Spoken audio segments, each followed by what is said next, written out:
Hey, everybody, welcome to Western Wednesday here on the Rebel Roundup, your daily news and opinion show from your favorite people here at Rebel News.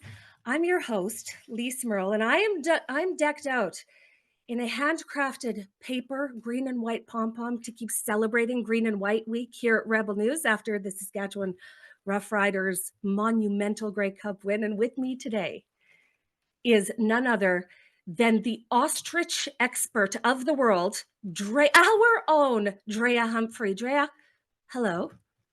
Hi, how are you, the ostrich? That's right. I wish they were still alive, but I'm Oh, happy to be here. And you know what? Your lovely outfit makes me feel so happy as well. So thanks for well, putting a smile on my face. I'm so happy to hear it. I'm so happy to hear it, Drea. As you know, beloved viewers, Wednesdays is Western Wednesday here on the Rebel Roundup, and where we bring together a panel of experts who we're going to introduce you to in a second. And let me just tell you, they are epic today. But before we get to them, we're going to give you a little heads up that if you want to get in touch with us, there are ways, okay? There are ways to cut through all of the noise. One of those ways is on YouTube via a super chat or a super thanks. If you send one of those and it's over the $5 limit, I'm going to read your words on air. If you have a message for a certain politician, you can send them to me. That's a good way to get your voice heard. Or on Rumble, you can do the same thing with a Rumble rant. Okay, guys, we have got an absolutely jam-packed show for you today with two of the brightest people um, in the country. Everyone, please help me welcome our very own Canadian freedom maven, Tamara Lich. Tamara, good morning. Thank you. Good morning. Thanks so much for having me. And joining Tamara is Queen's University law professor, independence advocate, thought leader, and executive director of Rights Probe, Bruce Pardy. Bruce, good morning. Hello, everybody. Nice to be with you. Well, we got a packed show, and let's just start out with what Danielle Smith is doing in Alberta. We've been suggesting to Danielle Smith that the use of the notwithstanding clause was more than appropriate in the case to dial back some of the woke. And don't you know, yesterday she did just that. I think we have a couple videos that we can show of Danielle Smith announcing these amazing changes to Alberta laws. If the courts are going to behave irresponsibly, then they should expect that legislatures are going to respond. And essentially declaring a charter right to possess child pornography, as they did a couple of weeks ago, that to me is a demonstration that the courts are not consistent with the values that Albertans or Canadians have. It was a 5-4 court decision, so the court isn't even in full agreement of that decision.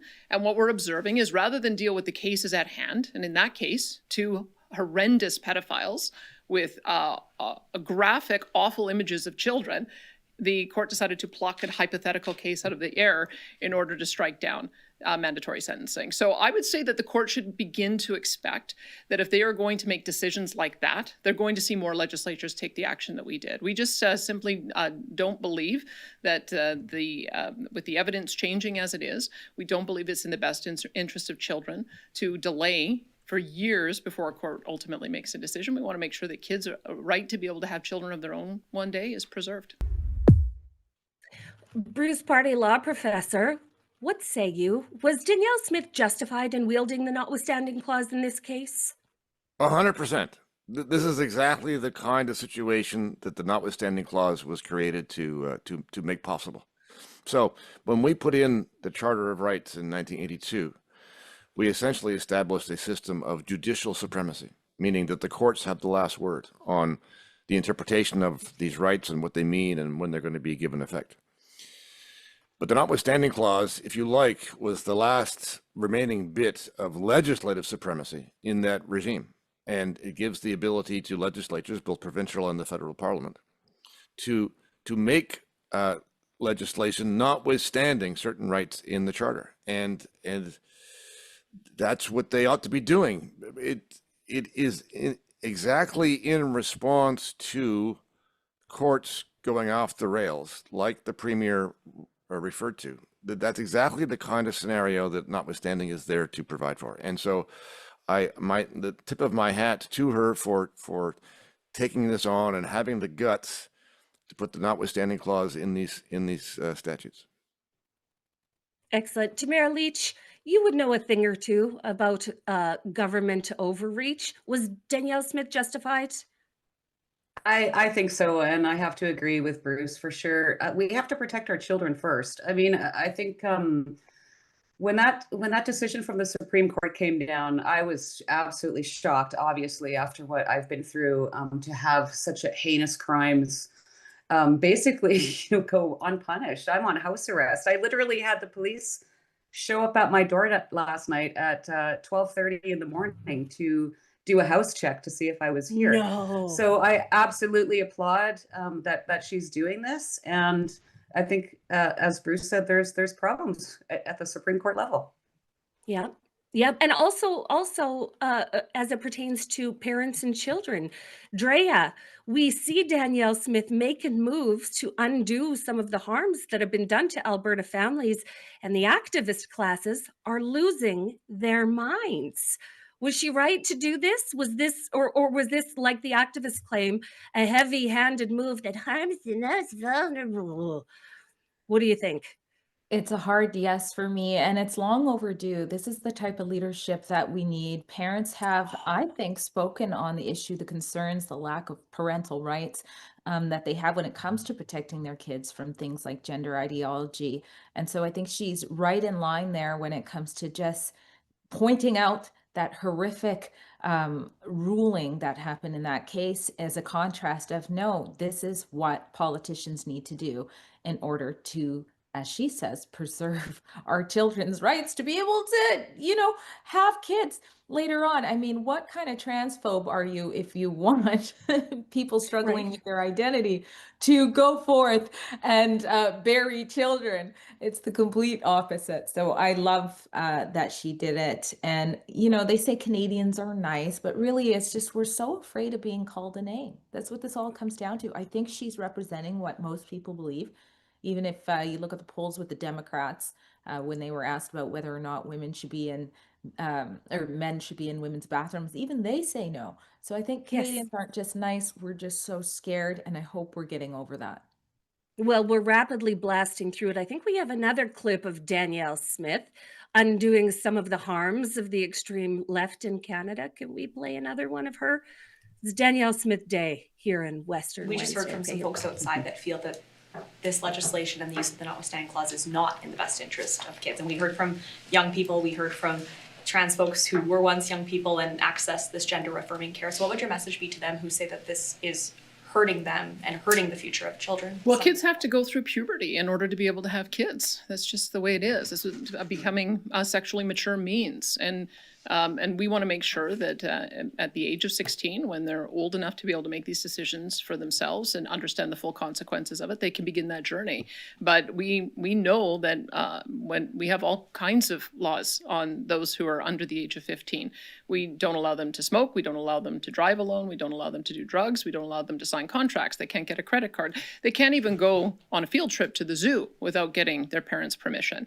So if we accept that we have to be able to have a certain level of rigor over those who are minors, 15 years of age and younger, then we have to have that rigor. And if they are contemplating making permanent changes to their ability to have kids, permanent changes to their body, those decisions have to be made when they're mature enough to understand the consequences of that. So I think that we're on solid ground with the parents who are concerned about their kids. We're on solid ground with the general public. And that's the reason why we've decided to take this action. Tamara Lich, what do you think of Danielle Smith being peak auntie in this moment? No better love auntie, her. looking out for the kids. Tell us what you thought of that. I love her, and I love her bravery, and she's just not afraid of standing up to the man. So I think she's doing a great job. Yeah, And she's Bruce got some Pardy. great points. I mean, you can't go on a field trip without getting a permission slip sent home. So I mean, I fully support this. Yes, Bruce Pardy, what say you? Giving the control back to the parents, taking it away from the radical left and giving it back to the parents. What do you think about that? Well, yes, you wouldn't be surprised that this would enrage a certain constituency, because that essentially is part of the game plan. But no, Premier Smith is absolutely right. I mean, the whole idea is in a free country that you are allowed to consent to things, but children are not able to consent. And so you need to be able to draw lines, and she's drawing one. But there's an even bigger point here, which is that this is a question, if you like, of social policy. And the question that underlines Section 33 is, who is it that should be making social policy? If you're going to have a government with enough power to make social policy, who is it that should make it? And the two choices that you have are the legislature or the courts, right? And the court, traditionally, making social policy was not a job that courts were supposed to be doing. Right. But today, they have taken it, embraced it, and the intelligentsia in this country seems to think that only courts are qualified to make social policy, overriding the decisions of governments and legislatures. And I think that is wrong. And that is one of the key justifications for having and using Section 33 in the first place. Mm-hmm. Yep. Drea, Humphrey, Danielle Smith, protecting the innocence of children, protecting the health of children until they're old enough to make wiser decisions. What do you think on that? Just want to add a little bit on what Bruce just said there. Even when we see the courts make what I consider to be the scientific, consensus that, a child's frontal cortex is nowhere near being developed, therefore they can't make such decisions. In BC, we have the BC Human Rights Tribunal. You see things go through there and then it gets shut down with parental rights. In fact, I take pride in getting my facts right, and I'm not defamatory in my reports, but the only reports I've had court taken down have been related to this issue, where you try to let the public know what a parent is going through when their child is, rapidly all of a sudden identifying as the other gender after watching a movie in high school or something like that. Those are the reports that get taken down. Everyone who's making that happen, you can't say their names. So again, this type of stuff is long overdue. I would love to see that in BC, but I certainly won't hold my breath. Well, we can only pray. Bruce Pardy, maybe that's a question for you. What can other governments do to behave more like Danielle Smith? Like, what advice would you give other governments to do the same, to walk some of this craziness back? Well, get a backbone and change your ideology. I mean, I think those are the two things that are preventing other governments. They have the same powers as Alberta does. Every provincial legislature in the country is allowed to use Section 33 anytime they want. The number of times it's been used is actually pretty small. Oh, Saskatchewan used it. Saskatchewan used it for parental rights in 2023. So we saw the immediate effect that it had. It put the crazy left-wing activists right on their back foot. They were in full defensive mode. But I can't encourage Danielle Smith to back this up heavier than she must now, because all of those left-wing activists find loopholes. Whatever rule you put in front of them, they're going to try and find a loophole. So the harder you can hit them, and the more things that you can overwhelm them with, the better. Okay, Danielle Smith is like shock and awing them right now, and this is the energy that we need for this country. I mean, she's just got the biggest balls in this country. I'm just going to go ahead and say it. Okay. Yeah, we need more Danielle Smith energy in this place. So do we, hey team in the control room, do we have one more Danielle Smith piece, or can we move away? Sure. We're going to see more Danielle Smith. Okay. We're just going to hype her today. Yeah. I'm here for it. Premier, your party supporters place great value on parental rights, for example, over what a child learns in school or even what vaccines they receive. The parents of a transgender minor are involved in their care along with a physician. So why do parental rights not matter when it comes to the health of a transgender minor? Well, I would say that because there's certain decisions that only that child can make. I don't believe that it's right for anyone to make a decision to sterilize a child, except for that child when they understand the consequences of it. And that's part of the reason why we believe at the age of 16, there's been some jurisprudence around when children can start making medical decisions on their own.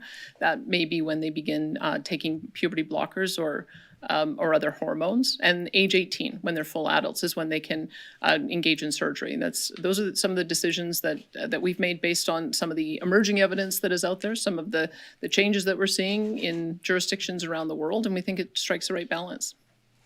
But people would argue that, for instance, withholding a vaccine, like a measles vaccine, for example, from a child is equally, harmful to the child. So I'm not really sure what the difference is here.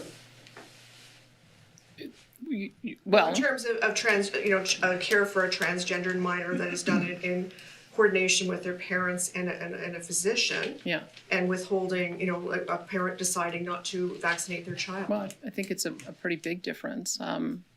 One may, the one that we're dealing with here today, having physical surgery that prevents you from being able to have children is I think a whole order of magnitude difference. People under 18 could never have surgery. Well, it's the puberty blockers. Well, no, there are mastectomies that were taking place under the age of 18, yes. And we were watching as various organizations were suggesting that those kinds of surgeries should be done younger and younger and younger. We disagree. We think those kinds of surgeries should only happen at the age of 18 and older. And we also looking at the international evidence that's emerging that we believe that children should go through puberty before halting it so that they can make sure that they have kids of their own one day. If you don't become sexually mature, you can't have kids. And that's what we're trying to preserve. Yeah. Incredible. I mean, Drea, say something about that. I love her. I shouldn't say that as a journalist. I shouldn't say that. But what I really love is when she gets asked a question, she actually knows what she's talking about, which we don't see a lot. We saw Prime Minister Trudeau never know what he was talking about. Doug Ford just said something stupid and with a straight face, and everybody nods their head. Well, not everybody. So I love that she knows what she's talking about. But what she's talking about is in line with the majority of the world. Yes. That's another thing we need to look at. And the ones that went a little bit off the deep end on that are all coming back to sanity on this issue. We're seeing that in the UK. We see it in tons. Like if you look at the report that came out with all the medical professionals being exposed for admitting behind closed doors that kids don't understand what they're signing up for and the troubles. Yes. It's insane to continue with this. So she's just calling it like it is. Yeah, absolutely. Tamara Lich, what say you? Well, I grew up a tomboy. I never wanted to reach puberty. I didn't think I would ever want to have kids. I literally, all my friends were boys. I'd rather get dirty than play with dolls. And so if you would have approached me at the age of 10 or 11 years old and said, hey, I have the solution for you, so you never have to grow breasts, I would have been all over it. But agreed. How can you make a decision, a life-changing decision like that at such an age? So again, I have to applaud this move, especially, in light of my own experience. Obviously, I've thought about my childhood throughout this whole thing. And it's absolutely true. If you could have said there was a way that I could have avoided it, I would have jumped all over it.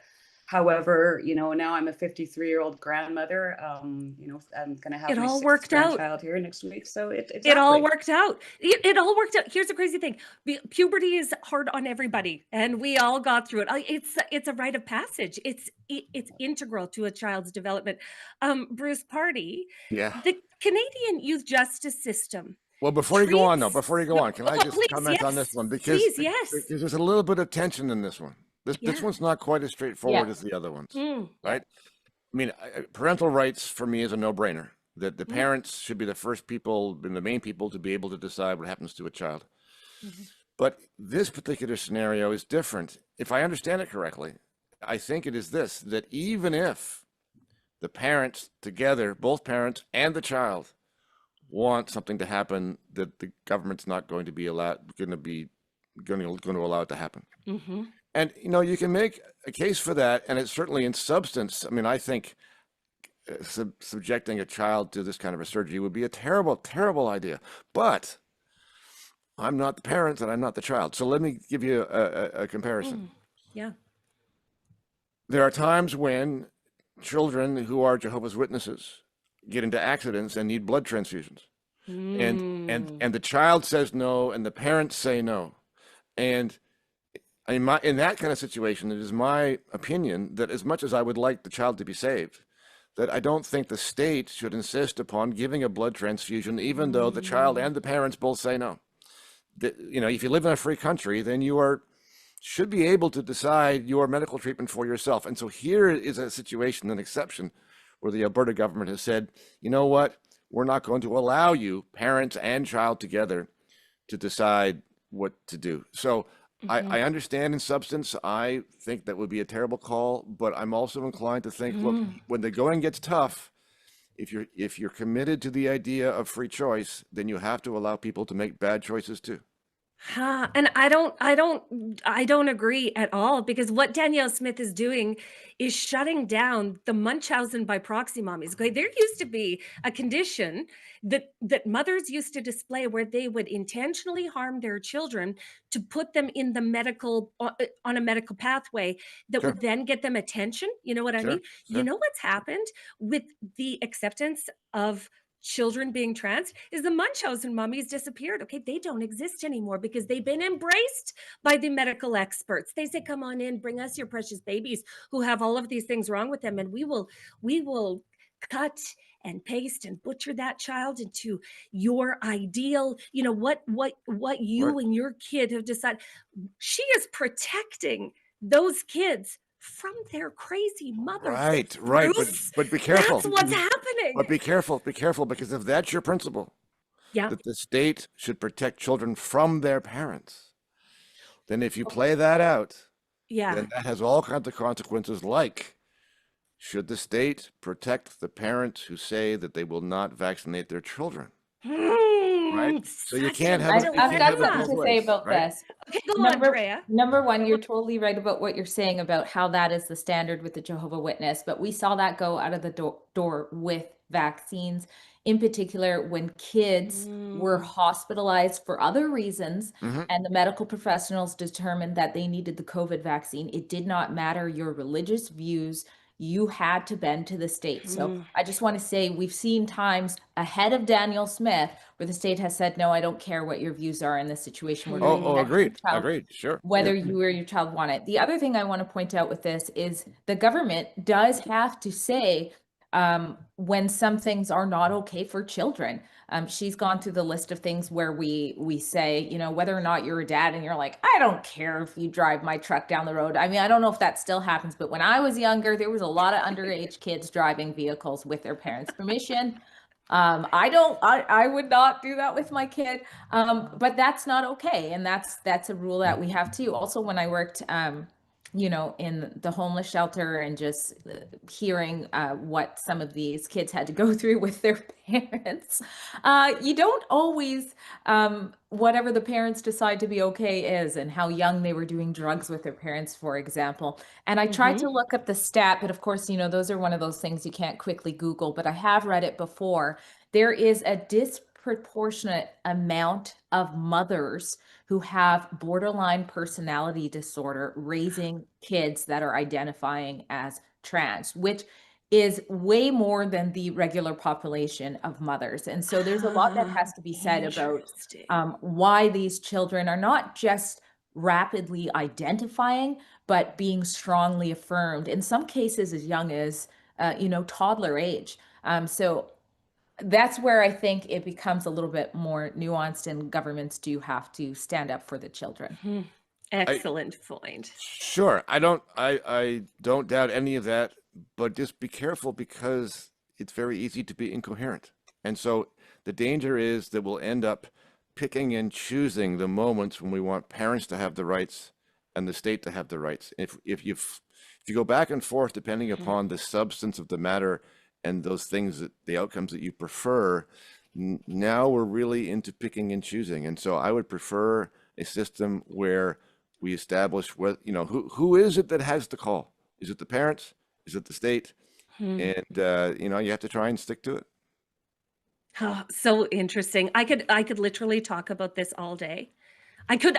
This Me could too. be the topic du jour for me. But we do need an update on the ostriches. Drea, Humphrey, can you get us all caught up to speed on where we're at with ostriches?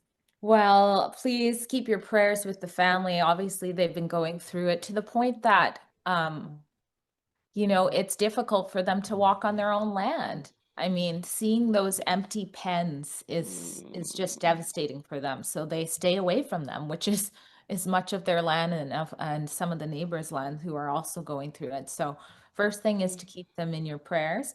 The second thing, and I was just getting a text from Katie actually.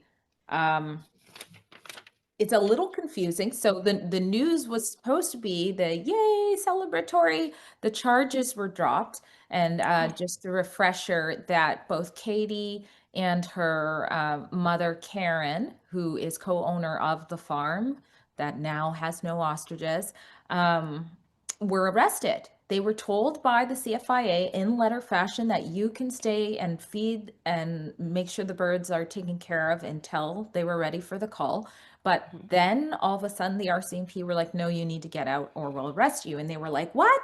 And they got arrested. So they were under the impression the charges were dropped. And so I actually had a report coming out today about that. I'll have to do an update before it goes out. But there is a little confusion. And so I'm trying to get the answer for them. But if I just read, they received a notice that said, because they were supposed to be in court tomorrow, and this notice says that I am writing to advise that the Crown will not have potential charges approved for you or for your clients in advance of their appearance date next week, so tomorrow. So I think that means the original charges must be stayed, but they're kind of like, who knows what could happen next. So they're still up in the air. Still a little up in the air, although I know for sure they were originally charged, so it seems as though those have been stayed or not further approved or something like that. And then on Saturday, we are seeing that there are farming protests in Yeah, different buddy. locations. Yeah, buddy. The Isn't it farmers, oh, I can't wait to talk about this with Tamara Lich, because when the farmers of the world get upset, it is like nothing else. Like when the French farmers tee off on their governments, we're like, oh man, well, this is happening in Canada this coming Saturday, November 22nd, in locations across the country. Farmer protest in support of Universal Ostrich Farm, federal overreach. Tamara Lich, do tell us your thoughts about this protest. Well, I really don't know too much about it, so I can't really comment too much. I've seen the posters and obviously the stuff all online, but I wasn't even sure if it was real, so I guess it is real. Because we've heard of all these protest 2.0s over and over and over again. So yeah, kudos to the farmers. I wish them all the success. And it definitely, like you said, Lise, it definitely says a lot when the farmers, leave the farm to go and make a statement. It really says a thing. It really says a thing. So I'm going to be live in Regina on Saturday morning covering this event. Drea, I hope you can go out, and I hope some of our other Rebel people can go out to cover this event. But Bruce Pardy, yay for the farmer protest. Oh yeah, well, sure. And so people have been, and I think appropriately, comparing the ostrich farm debacle with COVID itself, right? And I think that's a valid comparison in some ways. For example, this is a situation where you have a government authority with the discretion to act in a way which, to so many of us, seems clearly in violation of scientific principles, scientific facts. But that happened during COVID too, as we all know, right? And the authority that they are given often is not dependent upon them reaching a quote correct scientific conclusion. So all the objections that said, well, this doesn't make sense, I mean, I think they're right. Yes. But the problem is that legally sometimes that doesn't matter. And they have the power and the discretion to proceed in whatever way that they think is best in the public interest, and that's a dangerous kind of power to give. Well, it'll be interesting to see the turnout, and we look forward to it, Canada. Bruce Pardy, how long do we Just have? You quick on oh, that, in case go I ahead. don't think we actually said where people can find out the information. Oh yeah, So please. that's at farmersprotestcanada.com. And to add on to what Tamara said, it's called a farmer protest. Doesn't mean it's put on by farmers, but something's going on in different areas, and you can go to that website at farmersprotestcanada.com, and we will be covering it all around for you at Rebel News as well. Incredible, incredible. Bruce Pardy, how long do we have you for? Oh, another few minutes. Not too long. I have to run at 1:45. Can you stay with us through the break? How long is your See break? you on the just a couple minutes. Oh, that's fine. Sure. Okay, but hey, everyone, we're going to go to a quick break, but stay with us. We'll be right back. You like the hat? Me too. Same strong message about making Canada great again, but in a really cool color, black and gold. There's other colors available, and it's an all Canadian site. So if you want to signal your tribe or trigger a Liberal, go to mcgahats.ca today. Gun bans make great distraction. Trudeau may be gone, but Carney has picked up his same rhetoric. We will quickly, and I mean quickly, reinvigorate the buyback of Hunters, collectors, competitors, and defenders of tradition are still being targeted, while criminals run wild under Liberal policy. But we are fighting back. Join us, Canada's National Firearms Association, in defense of freedom. Canadians know the national anthem. They stand in silence to remember those who died for this country. But not every Canadian knows their rights and freedoms. The Freedom Passport will change that. It looks and feels like a Canadian passport, but contains the Canadian Charter of Rights and Freedoms in a portable, easy-to-read format. The Freedom Passport. Order one for yourself and for all the freedom lovers that you love at freedompassport.ca. Okay, everybody, welcome back to the Rebel Roundup. With us is Drea Humphrey, Tamara Lich, and Bruce Pardy. I'm Lise, Merle. And let's just quickly cover Mark Carney's immigration minister, who doesn't consider healthcare capacity in her immigration plan. We can just blast through this before Bruce has to jump off, but let's listen to Lena, shall we? How many more patients can our healthcare system handle this year, according to your department's analysis? Oh, that's not a fair question for immigration. How many more patients can our healthcare system handle this year, according to your department's analysis? Oh, that's not a fair question for It's not a fair question. It's not a fair question. Bruce Pardy, should Lena, our immigration minister, consider immigration as it pertains to healthcare delivery in the country?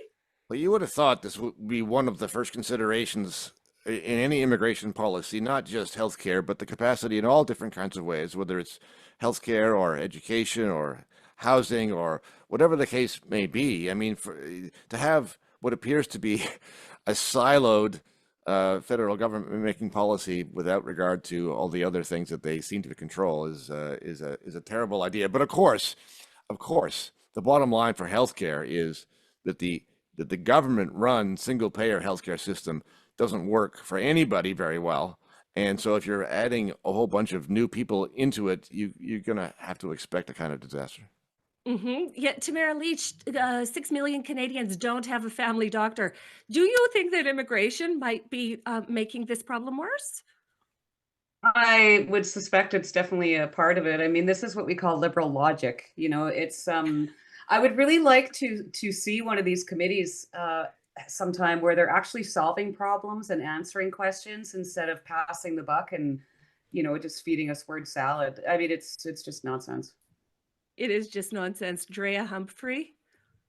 No, I swear that these politicians are getting trained on like how not to answer a question, because you see that all the time. Like it's like they just pick what they can defer to, and like if there's any legal case, no, I can't talk about that. That's before the courts. So that's what she tried to do here. But it's like it didn't even make sense in this situation, because absolutely this is putting pressure on the medical system, not just on who's able to access, but also on workers. And people in British Columbia specifically is really bad in our healthcare. It's one of the things I need to get back to covering. I've covered it a lot, just not recently, but it's like out of control what's happening. We're having a lot of medical professionals just leave. So what's that going to do? With, the immigration as well. Yeah, no, she says it's not a fair question. It's an absolutely fair question, especially for the people that don't have access to any care in Canada. Bruce Pardy, I regret that you have to leave us. Well, it's been a delight. It's been a delight to be with you. Thank you very much for the invitation. Where can we find you, and where can we find your work, just so we can keep in touch? Thank you for the question. All our Rights Probe work is on our website, rightsprobe.org, and people can follow me. I have a Substack as well, brucepardy.substack.com, and they can follow me on Twitter, or I guess it's now called X, at Pardy Bruce. Awesome. Thanks so much for joining us, Bruce. You've been an absolute delight. Girls, bid adieu to our friend Bruce. Bye, Bruce. Thanks for having me. Great to see you again, Thanks so Bruce. much for being here, buddy.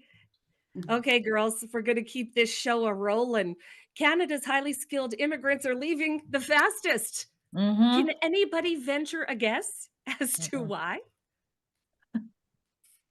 I tell this story, I think I've told it once or twice on the live stream, but it's so fitting for your question. And that is the lovely lady, Poonam, who does my eyebrows, whom I love dearly. And I'm overdue, so don't be like she's doing a bad job. That's just me not taking care of myself. So she is one of these people. She's not leaving yet, but she is just so pissed. And she always talks about, you know, the effort that they took to come to this country, the tens of thousands of dollars they had to pay to start a business in this country, you know, how they spent every dime to come here for the Canadian dream. And then she claims, you know, that the caliber of people coming in now are basically freeloaders.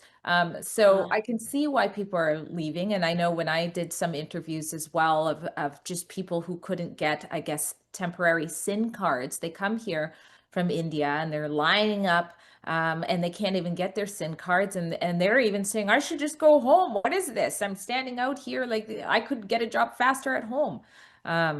So yeah, it's a mess. Of course, some of them are leaving. Tamara Lich, has unmitigated immigration impacted highly skilled workers wanting to stay in the country? Yes, I would think so. I mean, like to touch on what Drea was just saying, you know, I have a lot of immigrant friends that are, you know, they came here, they went through all the right channels, they paid all the fees, all the legal representation that they needed, and followed this whole process. And then they see people, for example, you know, walking across Roxham Road. Or, you know, just unvetted immigration. I mean, there was a time in this country where it was a heavy vetting process. Like it wasn't just open to anybody. And so I think it's definitely impacting us, our country as a whole. I've driven across the country now, I don't know how many times. And every time I make that trip, it's just becoming more and more glaringly obvious, you know? So it's definitely a concern. And I think a lot of people, especially in light of our new banker prime minister and some of the policies that they're trying to implement, I mean, they're going to get their money and they're going to get out of Canada. Yes. Yeah, exactly that. You can't cheapen our citizenship to a point that even new immigrants are like, no, thanks. Remember when being a Canadian was something to be real proud of? Yeah. You know, we would stitch the flags on the back of our backpacks. Now it's kind of embarrassing, to be completely honest. Well, I think at one time, if I remember correctly, when I was younger, you had to speak one of the official languages before you could even get your citizenship. There were stringent rules about who we would let in this country. Yeah. There was an extensive vetting process that guaranteed we were bringing in the best of the best to Canada. And Yeah. even new immigrants are saying, ooh, you know, this isn't exactly what I signed up for. I thought that I was going to get something better, and I'm going to the same third world country that I just came from. And that's concerning. Tamara Lich. Can I just add one more thing? Yes, please, Merle. Please, I just want to say one more thing on that. I also know some of, I don't know, the old school immigrants, whatever you want to call them, that are actually now running businesses back home from here because, you know, they're going back there, they're buying businesses and running them because there's less red tape. The profit is still good. So that's another thing that's happening. We're making it so hard to and expensive to even run businesses in our own country that you have immigrants saying, "Oh man, I better run it back in India." So it's really sad when they're like, I have a better quality of life from the place I came from, so I'm just gonna part-time, take the money, siphon the money out of Canada and spend it somewhere else. I mean, it's an economic disaster plan. But Tamara Lich, I wanted to ask you about your friend David Lametti. Okay. Do update the people of Canada about David Lametti, former Liberal minister. Yes. David Lametti's newest. He has a brand new appointment. Lucky it's guy. fancy. This guy does nothing but fail up. Okay, look at him. He's done really, really well. Remind us, Tamara Lich. Remind us, Tamara Lich, who exactly David Lametti was. Oh, yes. David Lametti was our former Attorney General of Canada, the gentleman who repeatedly throughout the POEC refused to provide any type of information, claiming solicitor-client privilege. He lied, basically, saying that they had advice to invoke the Emergencies Act, and we found out that they received that advice the day after the Emergencies Act was invoked.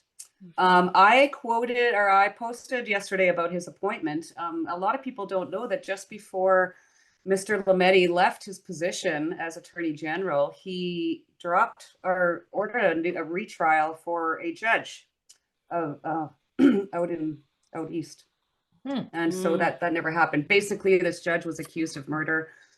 Did a little bit of time in jail. What? Mr. Lametti called for a retrial, and it's never happened. So this guy is just walking free.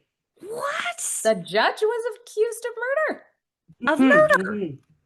Yeah. Ooh, there's a link. I posted the link to the news, to the article, to my post. We need to dig into this, like Rebel True Crime. This is a case for Rebel True Crime. Can we have a true crime unit? We've actually talked about it so much because Sheila Gunn Reid is also a major fan of, but that's a true crime story that we need to unpick, Canada. We should get on it. But he was recently, just real fresh, appointment to the permanent mission of Canada. The permanent mission of Canada to the United Nations is pleased to welcome the new ambassador and permanent representative of Canada, the Honorable, not really, David Lametti. So the Canada's mission in the UN is delighted to welcome David Lametti. I'm sure that David Lametti is real proud of himself, but really, I think Canada should be concerned. Like if this guy is going to have influence on the world stage, and allegedly there is a lawyer out there who maybe was accused of murder who is walking free because David Lametti wasn't able to do his job. Well, that's a big concern for all of us. I'm sure he's earned it. To me, this sounds like a completely made up position. But I mean, look at Mercury Freelanders now. It's a vanity position without question. Friends in high places. Right? Exactly that. Okay, here's a story that's going to shock none of us. But the size of the federal bureaucracy jumped by 9% in the last year. So new public accounts disclosures tabled recently in the House of Commons showed that Ottawa added 99,000 additional public servants between 2015 and 2016 and 2024 and 2025. 100 100,000 new federal employees, girls. What is happening Wow. here? The bureaucratic bloat. I mean, this is how they are draining us. And who are these? Like, who's getting these positions too? That's something we need to take a deep dive into. Well, I'm pretty sure it's Well, not only the that, but people it's that are not going to tell speeding the up Liberals, any of the yes, yeah. processes. Go ahead. I Go mean, ahead.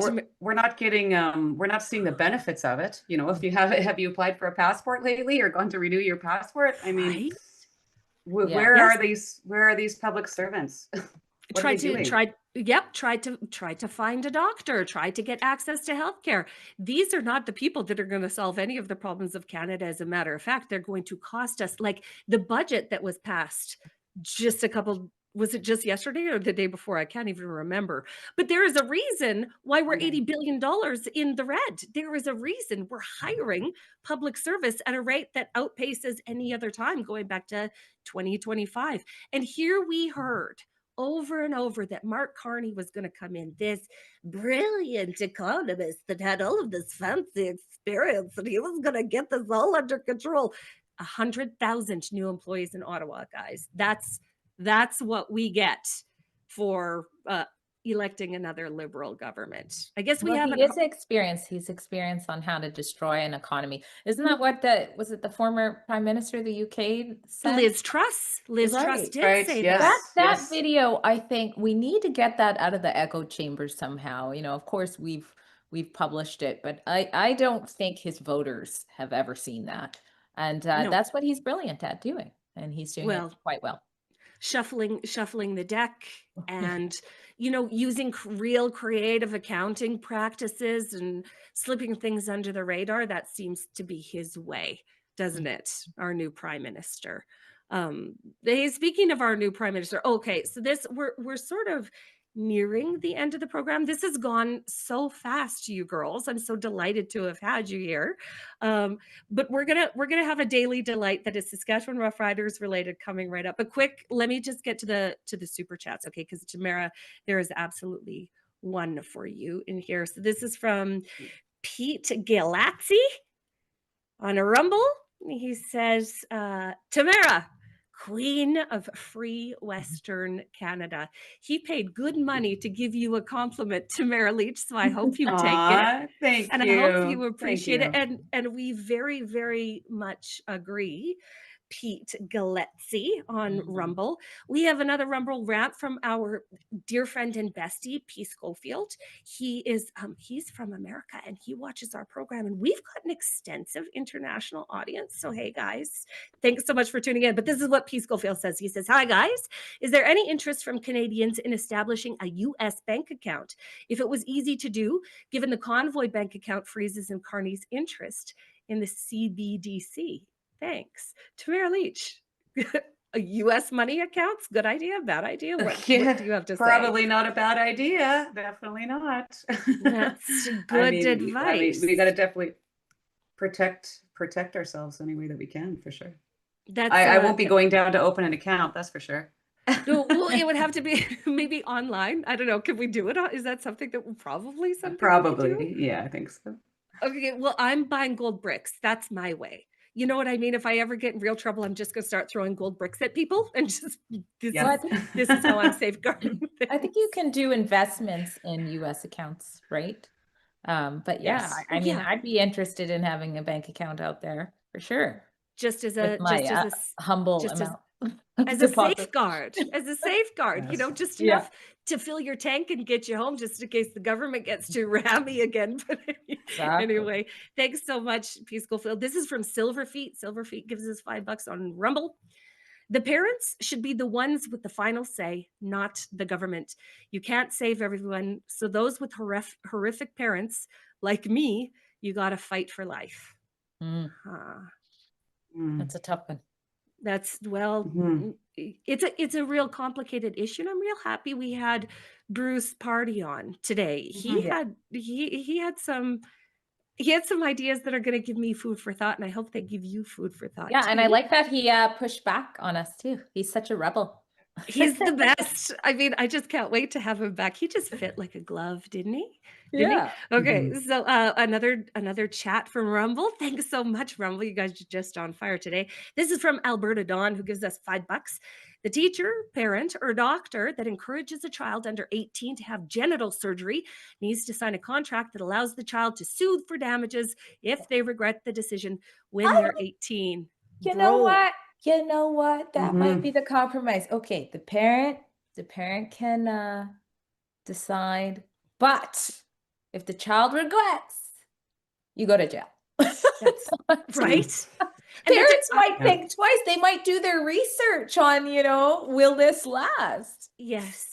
Yeah, I agree. No, Mhm. anybody involved with this, I would like to see do a little bit of humble time, right? Like if they could throw Tamara Lich in prison for 52 days, certainly we could put the crazy gender butchers in there too for maybe double the amount of triple, even the amount of time. Tamara Lich, what do you think? I agree. Yep, I agree. I think that's a good call. Like Drea said, I mean, they might think twice about it then, and they'd actually have to do some due diligence and put some effort into finding out information instead of, yeah. It's what a time to be alive. I think I say that at least once a day. What a time to be alive. The fact that we even talk about these things is just still not normal. Well, that it would be controversial to say there should be consequences for harming children. There should be consequences for harming children, and we're just getting started rolling this all back. But what Danielle Smith is doing is truly miraculous. She's got the biggest balls in Canada. Okay, high praise. This is the panel of Danielle Smith fans, and I know you guys out there feel the same. So listen, if you got some words for Danielle Smith, you put it in the chat and we'll make sure she gets them. Okay. Oh, we got more chats rolling in. Okay. So this is from Nana Awake. Nana Awake is one of our standard, awesome, like trustworthy commenters. And she gives us $10 and says, so happy to be able to catch the live today. What an amazing lineup of the best of Canada. And I couldn't agree more. I couldn't agree more. To say that I am blessed to be able to work on this show with these people is an understatement. So thanks so much for the support, Nana Awake. Another one from Alberta Dawn. Alberta Dawn wants us to know many, many things today, and we are here for all of them. So there are billions of dollars available to help HMC assist migrants purchase a home while young Canadians have given up on home ownership. Many fail to make the minimum payment. And that is true. The red carpet is being rolled out for new immigrants to Canada, while our own children watch their quality of life suffer. Drea?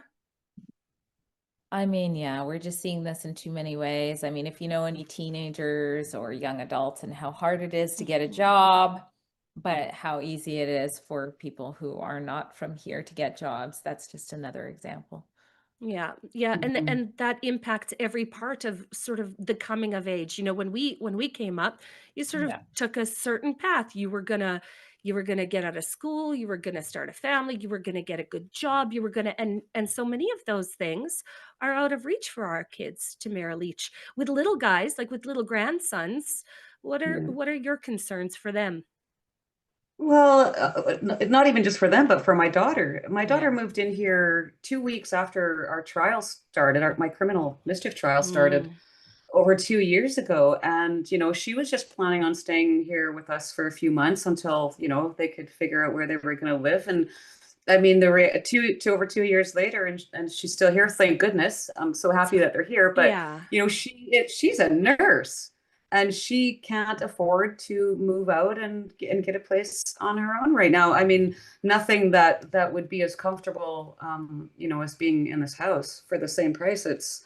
And this is just a little city in Alberta. I can't imagine in the bigger cities. And when I've been in Toronto, I always make a point of talking to the Uber drivers or the taxi cab drivers. And a lot of these people are working 3 jobs.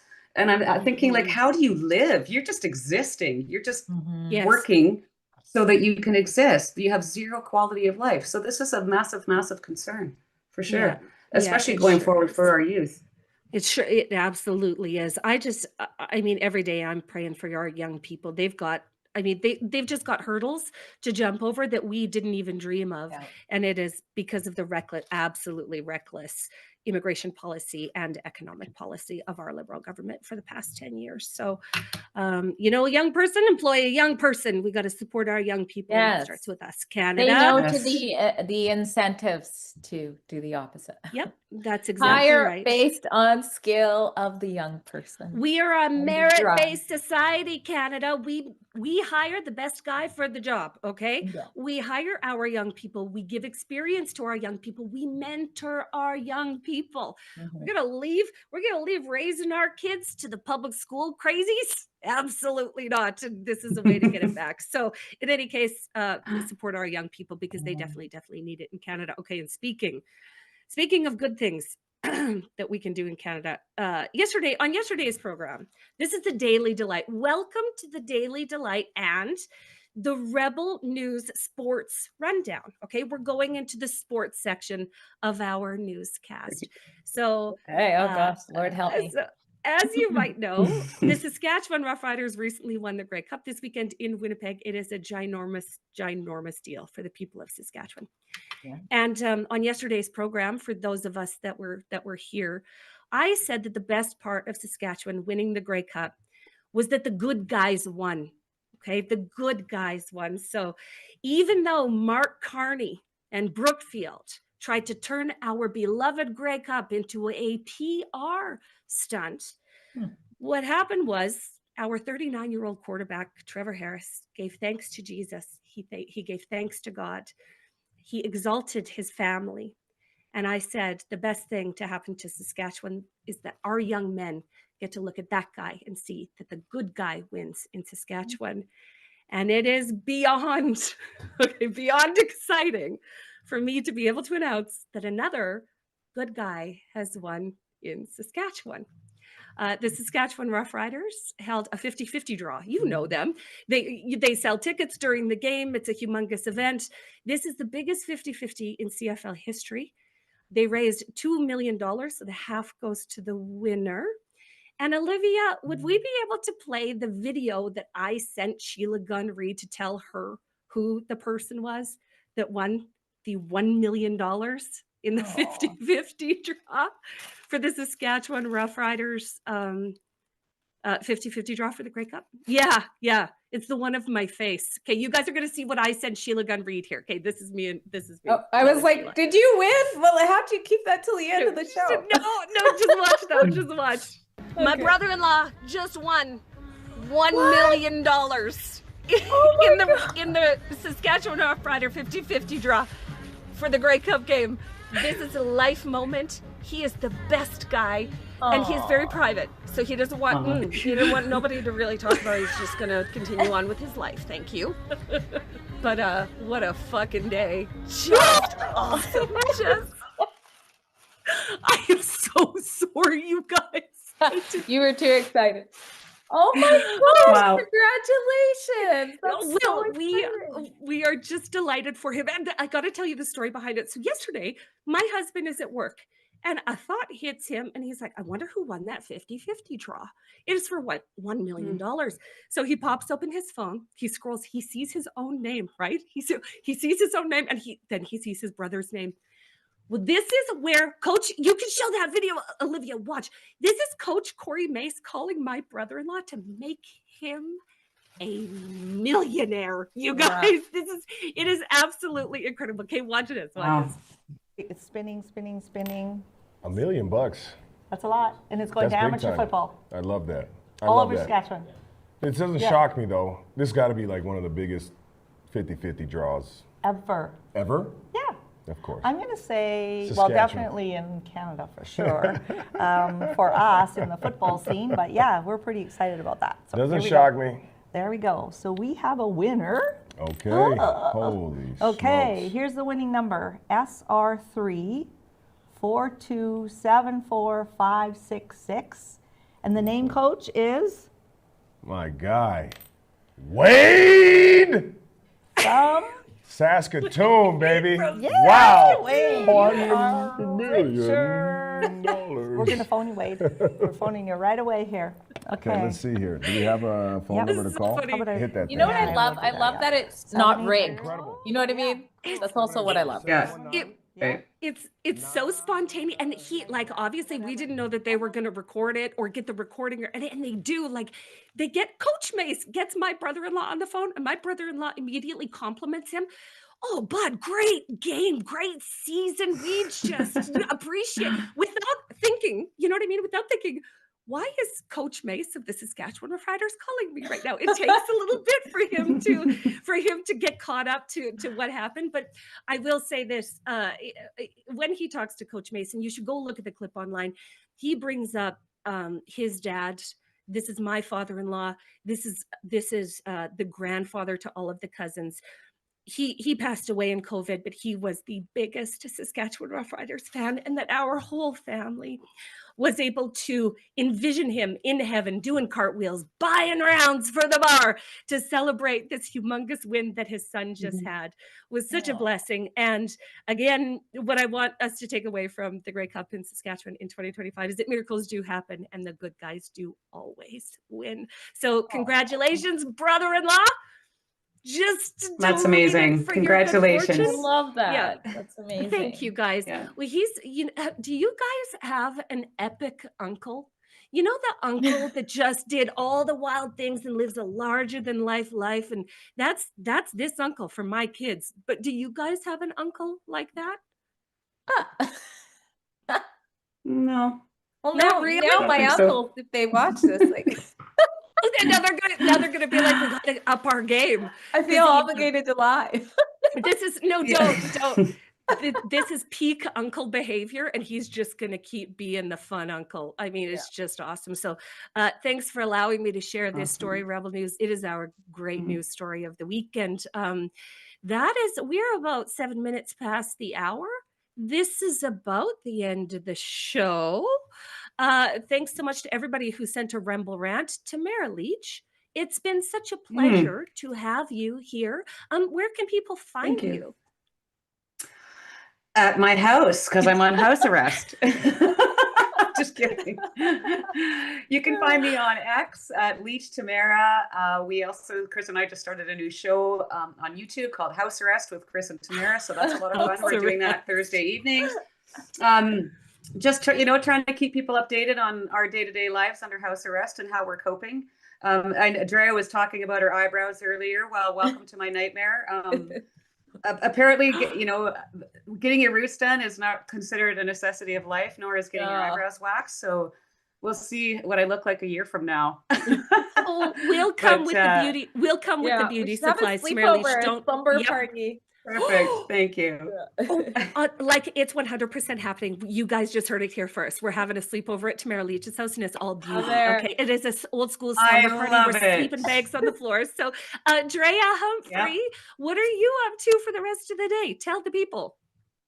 I am still on to our land grab stuff, looking into all of that for people, and the overreach happening to the fisheries is what I'll be reporting on next. So they're coming at us from all angles. Oh, babe, well, keep it up. Keep it. Oh, well, BC is unhinged. And so just know that we're wishing you well and sending you all the fortitude. Viewers, just tell Drea to pray for Drea, okay? In the comments. Pray for all of us in BC, man. And BC. And all of BC. They really need it. So hey everybody, thanks so much for joining us on this Western Wednesday on the Rebel Roundup. I'm Lise, Merle, your host, with Tamara Lich and Drea Humphrey. Thanks so much to the people in the background, and we will see you again tomorrow. Big news, Rebel News now has premium memberships on X, Locals, and right here on YouTube. For just $4.99 a month on YouTube, you'll get loyalty badges, custom emojis, and access to members-only chats during our live streams. At $8.99 a month, you'll also unlock Rebel News Plus shows and our documentaries. But here's the catch. YouTube could cancel that premium tier at any time. That's why the best way to support us is at rebelnewsplus.com. It's just $8 a month, cheaper if you go annual, and you'll get exclusive extras like an ad-free site, comments access, and even the chance to submit op-eds.